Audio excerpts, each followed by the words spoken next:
100%, 100%. We're just I think the thing is that we think about it so much as business owners, and we just assume that somehow telepathically this is being communicated to our customers and our team, and really we have to realize that we're living this, we're stuck in this, we're thinking about it every day. Sometimes even when we don't want to be thinking about it, we're thinking about it. But our teammates aren't, and the only way they're going to be thinking about it is to actually communicate it to them, and communicate it to them way more often than you think is necessary. I can see the whole wide world with these two eyes, and I can be whoever I wanna be, 'cause it's my life. Hi, thanks for tuning in for another episode of Ask Spurrell CPA. Today, Edmonton Business Coach, we're talking about communicating the vision and mission often. So Edmonton Business Coach, communicating the vision and mission often. I have Trevor from Inspired Method here with me. Trevor, we're just coming off the weekend, so ready to get back at it on Monday? Absolutely, let's hit it. Right on. Okay, so the quote that we have here today, it's a Michael Gerber quote, author of The E-Myth.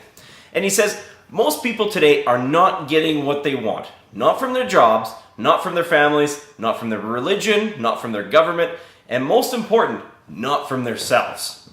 Now, something is missing in most of our lives. Part of what's missing is purpose, values, worthwhile standards against which our lives can be measured.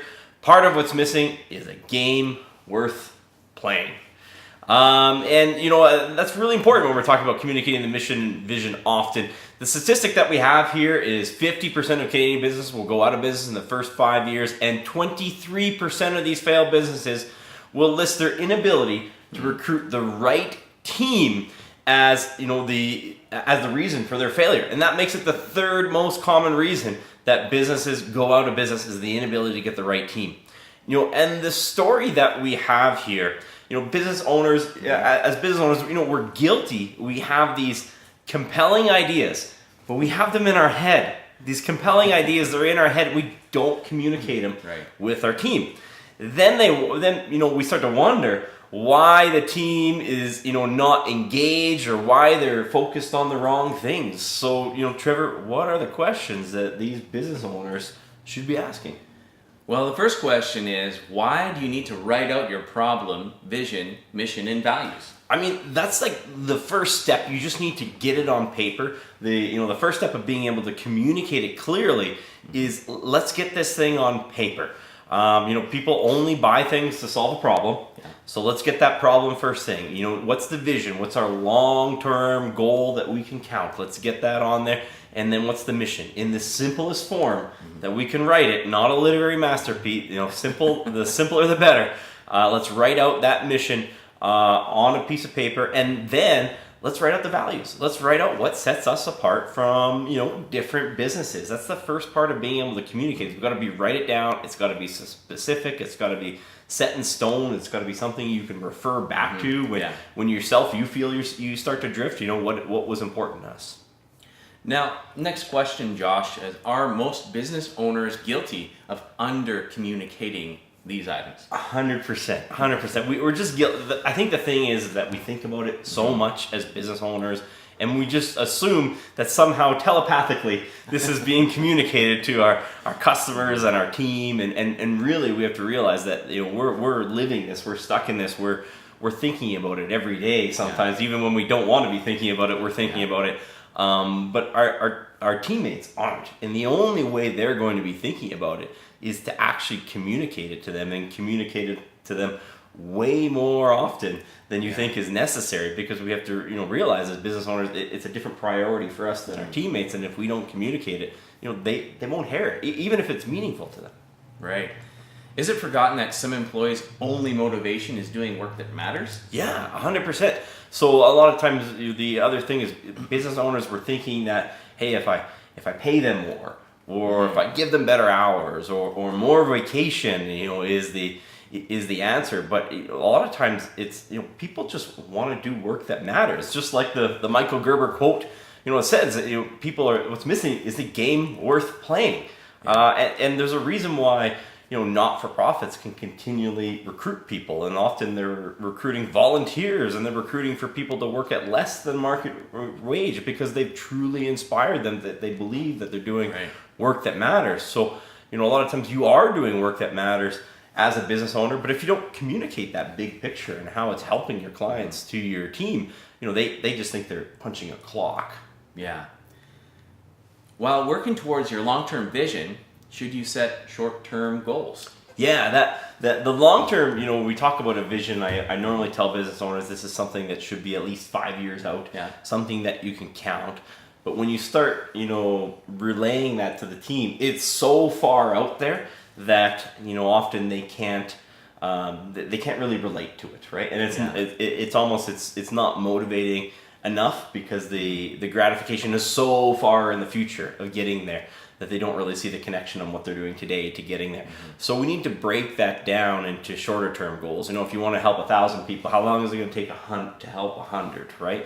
If you want to help 1,000 people, what about if we increase our customer satisfaction and we get more reviews along the way, and we can, count those reviews as we're getting there. So it's really important to, although you have that vision in place and it's something that you can count, let's put some things in place that we can count that are, a year out or 6 months out or even a month out or even at the end of the week. What can we count in the near term to keep people motivated so we can count up those wins and the progress along the way? Hey Josh, why is a daily huddle so important? So that daily huddle, we want a mechanism to communicate this problem, vision, mission, and values, to make it real for them that they're working towards something that matters, that there's small goals that they can hit off along the way. But it's the old thing, what gets scheduled gets done. So if you have a huddle every single day, now you have a platform, you got a mechanism, you got a time in your schedule to communicate it. It's not a memo being written around that no one's going to read or half glance at it. It's something you can get in front of someone, communicate it face to face with your entire team every single day. What that problem, vision, mission is, it's just so powerful. There's probably no better way to communicate it. Now, how can you replicate a daily huddle if you have staff that starts at different times of the day? A couple of the strategies that I've seen out there, for us, it's nice. We all start to, our huddle starts at 8 a.m. and everybody's here at 8 a.m. But if you have, people starting at different times, you can have more than one huddle. If there's a lot of really good businesses out there that will have more than one huddle starting with different shifts. I believe the Ritz Hotels does that because they have people working 24 hours a day, right? But they'll have multiple huddles during the day, and in order to get people on board, right? They'll replicate that. So just because you have people starting at different times doesn't mean you can't do it. You just might need to be more diligent on how you schedule that, so you can make sure that you have more than one huddle. Probably at a minimum, you can record it and show it back to people. I don't think that's quite as effective as having some sort of huddle, but I would encourage, probably the better play is to actually just have more than one time carved out in the day, so you will always be a part of at least one of these huddles. Yeah, I know when I was working retail, that was a common thing. Yeah. When you started your shift, you always, you and a few people that started at that exact time would huddle with manager, and you'd go over what the tasks were for the day, what section you'd be working in, and kind of a rah-rah session right before you started. So that happened in retail, so I think they do that pretty well. Yeah. Now, are monthly staff meetings enough to communicate the vision? I don't think so. I mean, I always view monthly staff meetings as the bare minimum to maintain what you have right now. So if all you want to do, if you want to make exactly what you made last year, and do as much business as you made last year, and have the strength of a team that you had last year, and you're perfectly happy with everything, monthly is probably the minimal threshold for that. Right. If you want to move forward, monthly is not enough. And I would say most business owners have monthly in mind, and they cancel them, and they end up meeting, 4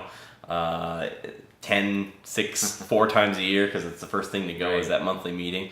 So I don't think I think that's when they start to drift, actually, because they schedule monthly and they miss a couple of them, and then the team starts to drift. But if you really want to move the ball down the field, I think weekly is the goal. We should be thinking about having weekly staff meetings. I think weekly group meetings on training and really identifying the vision and how it plays out the big picture to the team.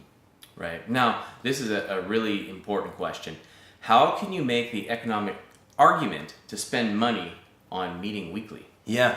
So I mean, a lot of the waste and the cost of business, let's look at them. That this is, you're not just doing it because it feels good and people are going to be happier. It's actually going to make you more profitable too. Because one of the biggest costs in business is turnover. The average employee is going to stay on average 2.3 years. And everyone talks about, I want to build a better culture, but they never meet with their team, or they meet with them once a month. Well, guess what? You're just going to have an average culture if you meet once a month. It doesn't matter what grandeur vision you have in your head, and it doesn't matter how eloquently you communicate that monthly. It's still monthly. I mean, it's like any relationship. What if you saw your spouse once a month? how good would it be, right? How good would that? What would the quality of that relationship be? So I think weekly is the way to do it. And now you're going to retain these people for longer. That's going to have a significant cost savings. Every time you have to transition someone new, think about how much it costs to train that new person, how much time and money you're investing on them. And now let's think about from the work delivery perspective. You can continually train these people so they're more and more efficient at their job. That means the customer satisfaction is going to be higher. Yeah. That means your client retention is going to be better. Your ability to get new clients is going to be stronger. So you're not just doing this just for feel good, but in terms of retention, productivity, customer satisfaction, it's an investment that's going to pay back at my experience at an extreme rate. Right. And not to mention all the retraining of new hires that you'd have to do because people would fall off. Yep. Right. Now, should you use the workspace to display the company mission? Yeah. So I mean, let's take advantage of that too. We got a daily huddle set up. We got a weekly meeting at a little more depth to give training and sometimes drill through the problem, vision, mission, and values even deeper. Yeah. But let's take advantage of it. Let's put it at the top of, like we do, put it at the top of every whiteboard. Yeah. Helping Canadian business beat the odds. When we erase the whiteboard, it goes right back up there again. Let's put it on the business cards. Maybe you need to put it on your truck. Maybe you need to put it on the clipboards that your guys are traveling around with. Put that mission everywhere up there. Remind people about it. Yeah. Every single day, because it's easy to drift. We have a lot of things going on in our lives that how do we pull them back in. Sports teams have used this for years. They got the logo right in the middle of the room. They got a slogan as they pass through the door out into the field or out onto the ice. It works. It works in the business world too. Put the mission up everywhere. People will remember, okay, I'm having a bad day, but this is why I'm here. This is why I'm helping people. That's right. Now, should your marketing strategy also communicate the vision, mission, and values? Yeah, I mean, that's why I think Inspired Method is the best name for a marketing company, because we're inspiring people to tell their story, tell who they are unique. So you have that story. It's not just useful for maintaining your employees and your staff. A lot of people will do business with you because of who you are and what you stand for. Right. Other than that, a lot of times you're just a commodity. So you have this. You spend a lot of time in doing it. Put it out there. It's who you are. Don't be afraid to put it out there, because I think you'll attract more people. Right. A lot of people are compelled by the story and the problem, vision, mission, and values.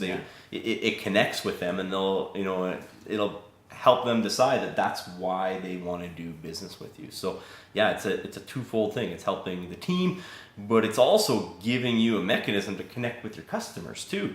So when you spend the time on doing this problem, vision, mission, and values, stick it on the website. Put the excerpts up on it on your post. Make sure your customers know who you are and what you stand for too, because a lot of them that might be the only reason why they do business with you. Awesome. Thanks so much, Josh. Yeah, so I think that's what we have here today. As always, we look forward to reading any comments that you have below so we can respond. And, please hit the like and subscribe button so we can continue to deliver you tips on how to beat the odds of business. Thanks very much.